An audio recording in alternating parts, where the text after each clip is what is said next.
Saya anak muda dan telah berzina selama beberapa kali. Saya sudah tahu kalau itu haram dan berusaha untuk taubat, namun jatuh lagi ke dalam dosa ini. Tolong beri saya nasihat dan solusi. Saya punya keinginan untuk menikah namun harus menyelesaikan S1. Yang pertama, syarat menikah bukan harus menyelesaikan S1 lalu pakai sudut pandang syariat. Ya mungkin ada kendala lain atau ada syarat dari pihak lain. Misalnya kadang-kadang ada orang tua bilang kamu gak boleh nikah kecuali harus lulus S1. Dan yang kedua, menjelaskan banyak para ulama, kalau sampai pada titik kita nggak bisa menahan syahwat kita, dan kalau tidak menikah kita akan jatuh ke dalam dosa dan maksiat, apalagi berzina, maka pada saat itu hukum pernikahan dalam ilmu fikih wajib.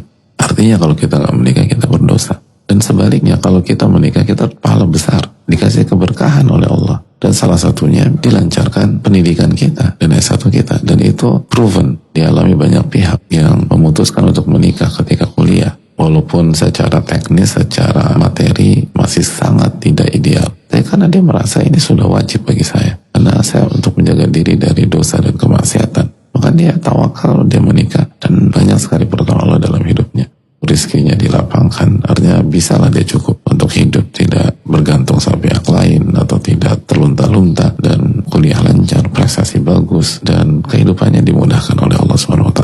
Itu yang saya ketahui, bukan satu dua, apalagi pengalaman banyak pihak yang saya tidak tahu.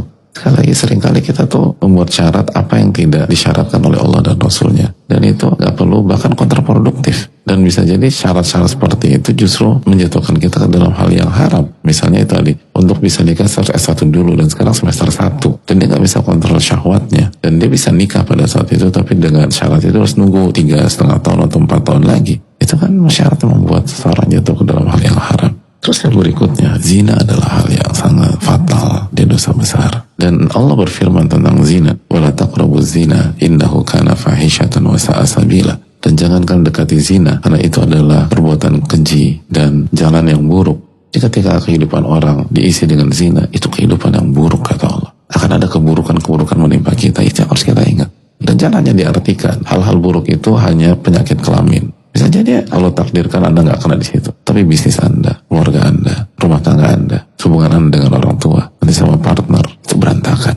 Ada banyak keburukan yang menanti kalau kita nekat berzina. Dan ini ada perbuatan keji, hadirin. Dijelaskan oleh sebagian para ulama tafsir seperti As-Sa'di, perbuatan keji secara agama, secara akal sehat, dan secara fitrah. Makanya orang berzina itu nggak pakai akal sehat, pakai nafsu. Banyak orang tahu zina itu dosa, tapi dia nggak tahu separah itu, sefatal itu. Dan dijelaskan sebagian para ulama seperti As-Sa'di, zina itu dosa yang berkaitan dengan hak Allah. Ini hak Allah yang mengharamkan. Anda mau suka sama suka, ridho sama ridho, berarti dua-duanya lancang kepada Allah SWT. Ini hak Allah SWT.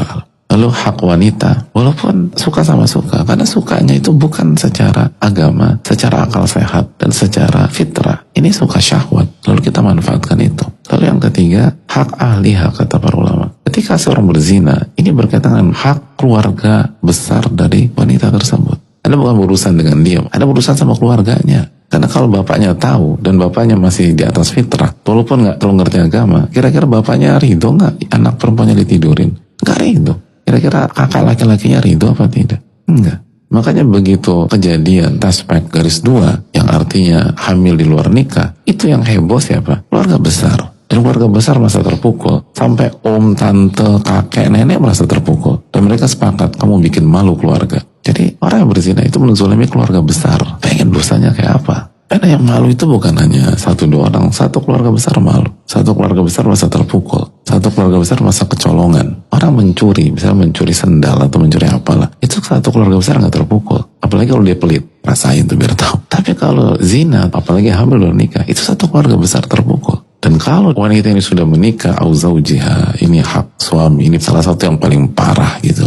Kalau dia sudah nikah, ini hak suaminya. Wa ifsadul firash, dan ini merusak rumah tangga dan membuat berantakan nasab. Hati-hati dengan zina, urusannya banyak. Dan kalau kita sadar bahwa ini adalah menzolimi satu keluarga besar, belum lagi hak Allah yang paling penting, itu berarti kalau diantara mereka menyumpahin berzina itu, semua nyumpahin dia, maka itu doa orang terzolimi. Ittaqi da'watal madlum fa innahu laisa bainallahi wa bainahu hijab. Hati-hati doa orang terzolimi, nggak ada hijab dengan Allah. Jadi kalau bapaknya nyumpahin, itu nggak ada hijab dengan Allah. Ibunya nyumpahin, nggak ada hijab dengan Allah. Om tantenya nyumpahin, nggak ada hijab dengan Allah. Nah, semua terzolimi karena perbuatan dia. Belum lagi banyak kasus, apalagi kalau hamil, bisa mengarah ke kasus pembunuhan, aborsi, padahal nyawa sudah ada. Atau kalau misalnya terus dipertahankan, itu merusak masa depan wanita tersebut karena dia nggak siap. Apalagi prosesnya haram. Dan oke, dinikahin, banyak pernikahan kayak gitu, cuman status aja lalu cerai. Karena memang mereka nggak siap jadi suami istri. Lalu ini berkaitan nanti ke pendidikan anak yang lahir tersebut. Dan anak itu nggak bersalah. Tapi karena orang tuanya nggak siap dan melakukan dengan cara yang haram, akhirnya anak dikorbankan. Lalu jadi anak yang rusak. Lalu anak yang rusak itu nanti melakukan hal yang sama. Aduh, itu panjang urusan, nggak mikir kita ini. Nasallallahu alaihi.